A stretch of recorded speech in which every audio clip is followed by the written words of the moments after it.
Well, for more on the politics and the escalation of violence in Israel, let's bring in Middle East analyst Shai, partner with Gotham Government Relations. And Shai, I mean, if Netanyahu is able to swing the votes of Russian immigrants his way and away from Avigdor Lieberman, that would severely cripple Lieberman in the September elections, right? It would, except the more that Netanyahu denounces Lieberman, the more that the ultra-Orthodox denounce Lieberman, the stronger it makes him in the eyes of his constituents, who are not just the Russian-speaking Jews. It's also secular Jews on the right and the left.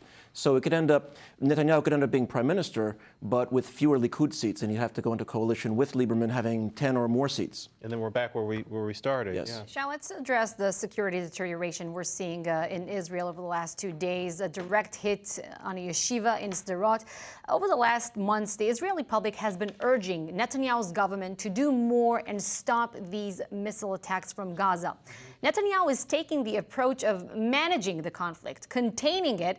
And Liberman, as we know, he has a different approach on Gaza. He wants to see Hamas defeated. In your view, which approach is more realistic and would benefit Israel for the long run? The only way to defeat Hamas is to go in full mobilization and kill a lot of Palestinians and lose a decent number of Israeli soldiers, as well as retaliatory attacks against Israeli civilians through these rocket attacks that would continue. They're not going to reduce if Israel moves in. That would keep it quiet for a while, but unless Israel wants to remain in Gaza, there's really no way to deal with it except through some long-term comprehensive peace plan, which at this point may not be in the cards. So I was going to ask you about the peace plan. I mean, we're looking ahead to this summit in Bahrain where they lay out the economics of it, but it's against the backdrop of these escalating attacks. I mean, there's got to be an impact on the talks here. You know, the attacks aren't really escalating so much. It's horrible when it happens, sure. But these kinds of attacks have been going on for months, really years. As long as they don't escalate. If they did escalate several weeks ago, and we were very close to a real full-scale confrontation. I think Netanyahu wants to hold his powder, particularly because as we go into the summer, the situation can get more fraught, and especially in the lead up to the Bahrain conference workshop. I don't think Netanyahu wants to be the one that derails that. It might derail on its own.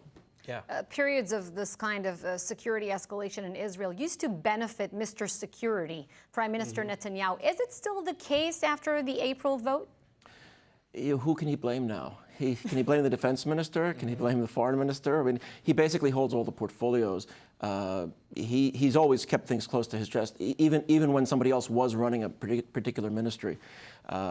It's hard also because the blue and white coalition is 3 out of the 4 top people are themselves former chiefs of staff, including a former defense minister. But I think he's really banking on getting the right-wingers are going to either vote for him or they're going to vote for a right-wing party. Really briefly, do you think it will escalate further around the Bahrain summit and around the elections in Israel? It's hard to say. Ramadan is now over. Right. I think the Arab states that are going to the Bahrain workshop, they're not sending heads of state. They're mostly sending mid-level people. So I can't predict. We don't even know that the Bahrain workshop is actually going to take place. That's the best answer about the Middle East. And the I can't Palestinians predict. aren't going to show up. It seems. I mean, they're indicating they won't. They're not. They're going to show up so that the United States can take the Arab money and give it to individual Palestinians. Right. So the PA would be out of the loop. Shai Franklin, thank you for joining us. Thank you.